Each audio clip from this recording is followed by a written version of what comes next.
मित्रांनो, हा आहे आरेवारे पॉईंट. आता सनसेट व्हायला आला आहे.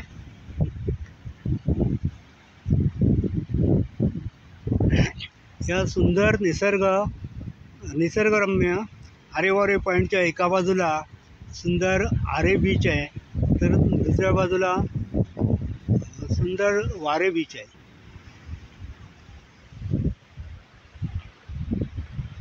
बघू शकता तुम्ही, वारे बीच दिसतं इथून, पण आरे बीच डाव्या बाजूला आहे, ते दिसत नाही आहे.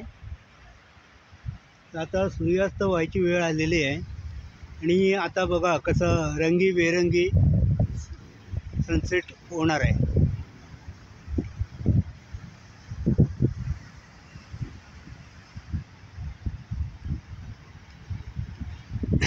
हे दोन्ही बीच खूपच सुंदर आहेत.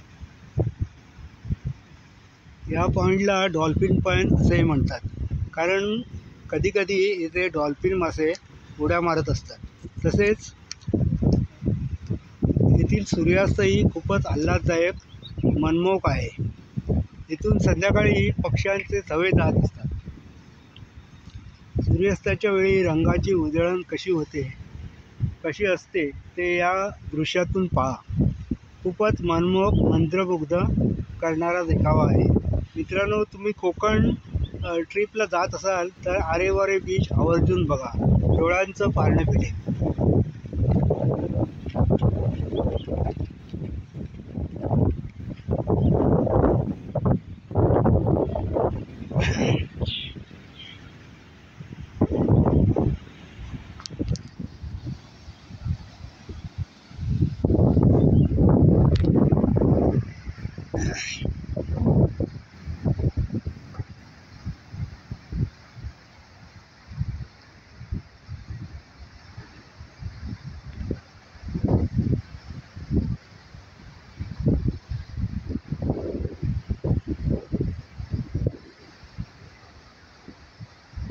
हे दिसतंय स्वच्छ सुंदर निसर्गरम्य वारे बीच आहे.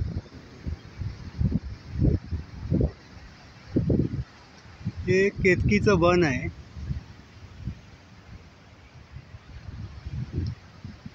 येथे श्रावण महिन्यात खूप केतकीची फुलं उमललेली असतात. केवडा बोलतात त्याला.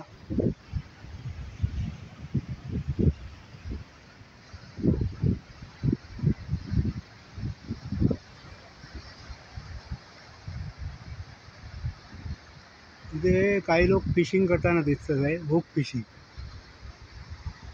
तर काही लोक गप्पा गोष्टी, संध्याकाळचा विसावा घेण्यासाठी इथे बसलेले आहे.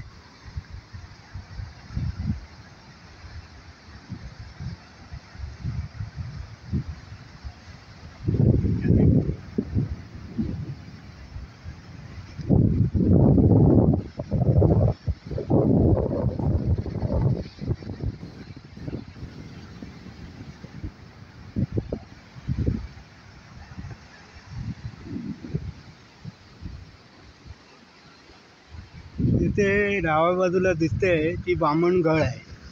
तिथे पाणी खूप खोल आहे. काही लोक इथे पाक टाकून, म्हणजे जाळं टाकून मासे पकडतात आणि काही लोक खूप फिशिंग करून मासे पकडतात.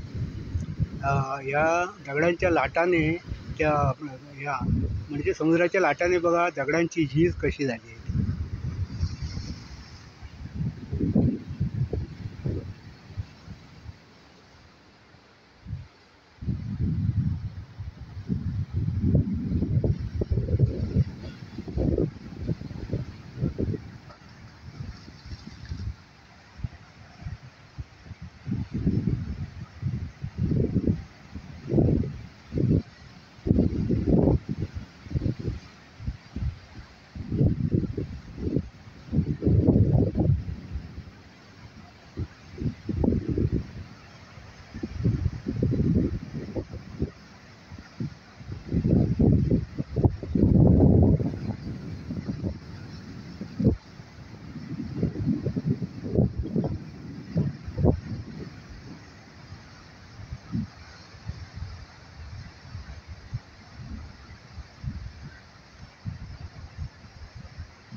खूपच सुंदर मनमोहक सनसेट आहे. म्हणून या पॉईंटला सनसेट पॉईंट असंही म्हणतात.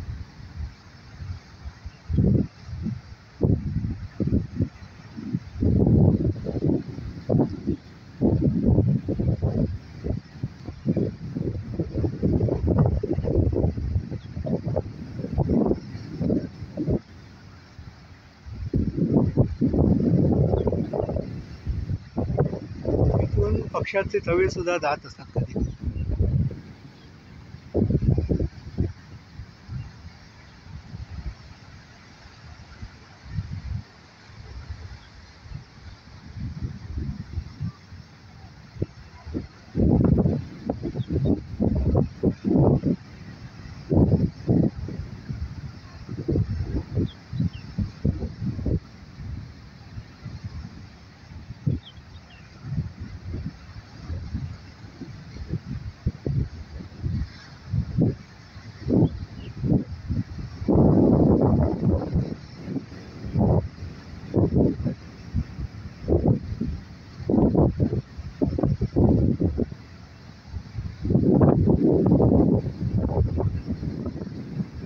आता आकाशात ढग आहे, त्याच्यामुळे जास्त आपल्याला रंगांची उधळण दिसत नाही.